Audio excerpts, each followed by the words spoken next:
Well, no back rubs for German Chancellor Angela Merkel today. Today, President Bush made light of that impromptu and some said unusual massage he gave Merkel at the G8 summit. The president also used the news conference after their meeting to address some serious issues, including when he'll announce his new policy on Iraq. With that, CNN's Ed Henry. Germany.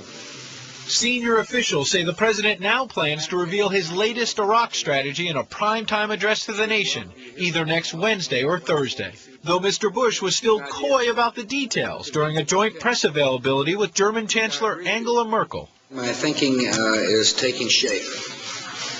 I'll be ready to outline a strategy that will help the Iraqis achieve the objective of a country that can govern, sustain, and defend itself sometimes next week. I've still got consultations to go through. Those consultations included a secure video conference Thursday with Iraqi Prime Minister Nouri al-Maliki that lasted 2 hours. His characterization of what he told Maliki hinted at what White House officials privately say the president is likely to unveil next week, a plan to surge 20,000 to 30,000 more U.S. troops to Iraq. That you show the will, we will help you. And I'm in the process of making up my final decision as to what to recommend, what recommendations to accept. One thing is for certain, I will want to make sure that the mission is clear and specific and can be accomplished. That seemed to be an olive branch to military commanders who have privately argued against sending more troops to Iraq without a clearly defined role.